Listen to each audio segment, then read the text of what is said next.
Most of the week I'm at this desk just sitting here working, video editing, so I needed a good keyboard, and that's why I picked up the 2018 Razer BlackWidow Lite. Let's talk about it. So hey, what's up? Welcome back to another tech review where I give you what you need to know and what I think about this. This is the 2018 BlackWidow Lite, and I got it in 2022 for 3 reasons. I like the look, I like its key switches, and I like the price. So let me explain. When I was looking for a new keyboard, I wanted something that was clean, minimal, and white, because blue and white, that's my setup. So, I had to go with white. But anyways, this Razer keyboard fit all of those criteria. It's got the white with the keycaps and the bottom, both of which are made with plastic, but it's still a really high quality plastic. It's not like some cheap plastic. And then in the middle of it, you've got the silver plates, and with the white and silver, it's got the clean, minimal look that I wanted. On top of that, the font is not some weird gamery font that you would expect from a keyboard from Razer. It's actually a simple font, which works with my setup. It's not like a super gamery setup, you know what I mean? Now, although this keyboard is wired, it still looks really clean in my opinion because of the color and everything it has going on. I really like it. It looks clean. But you know what else makes it look clean? The raised keycaps, because you can get rid of dust and stuff easily, and it's clean. Another thing to keep in mind with the keyboard being wired is that it's micro USB, not USB-C, which is the 2022 standard at this point. But that doesn't really bother me because this keyboard just sits on the desk anyways. Like, it comes with the cable, you just have to plug it in and it stays. But another good thing about this is that you can remove the cable, and if you need to take the keyboard anywhere, you don't have a cable lugging around with it.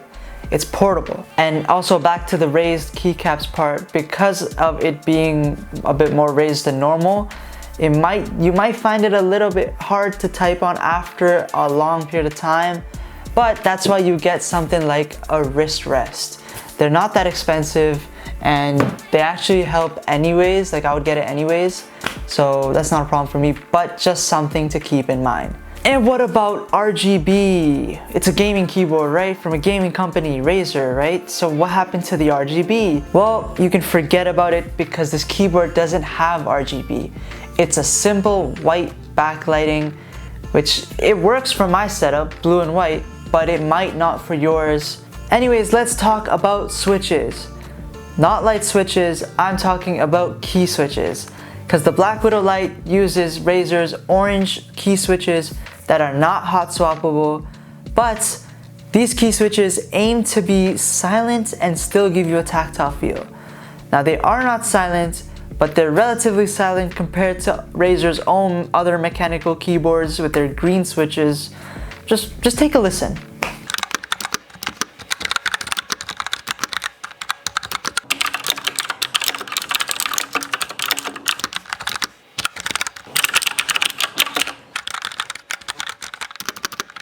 Now, there are keyboards that can sound quieter than this, but this noise level doesn't really bother me. I actually like it, and the other keyboards go up in price. Now, another thing to keep in mind with the key switches is that if you bottom out or if you press really hard, you will hear a sort of hollow sound within the chassis because it's hollow, or mostly hollow.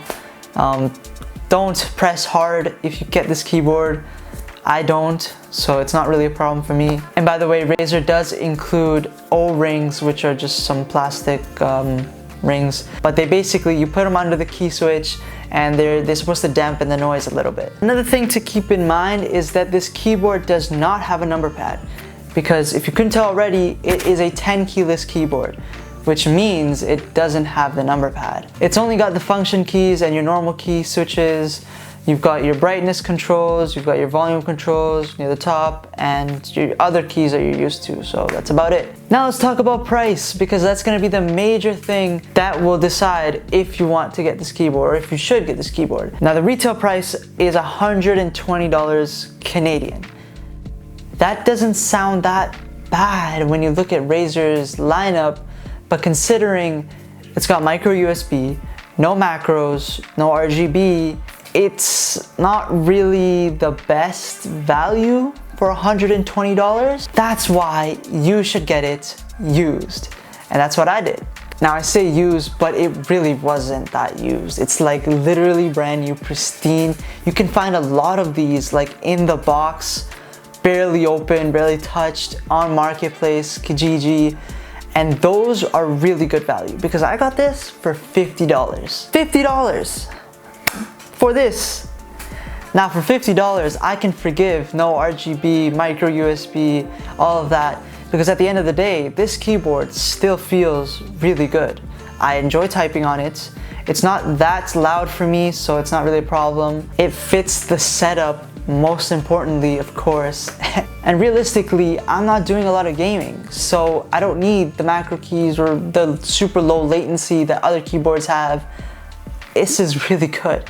Because actually, this keyboard is not really a gaming keyboard, even if it's from Razer. It's more of an office keyboard that can do gaming. And that's exactly what I need. I ain't doing a lot of gaming. I'm doing a lot of video editing, photo work, and stuff like that. And for that, this keyboard is really good. So should you get this keyboard? Well, it really comes down to how you get it. Because if you're gonna get it for $120 retail, I wouldn't recommend it because of these reasons. And if you get it the way I did, then those reasons, they become really small because the value with the price is really good. It's a great typing keyboard. It's very comfortable for me. I like the mechanics of it. It's a good keyboard for $50 or somewhere around that range. So that's been the video, that's been the review. If you liked it, then hit the like button. If you loved it, then hit the subscribe button. And I'll see you guys next week. Peace. This is only the beginning.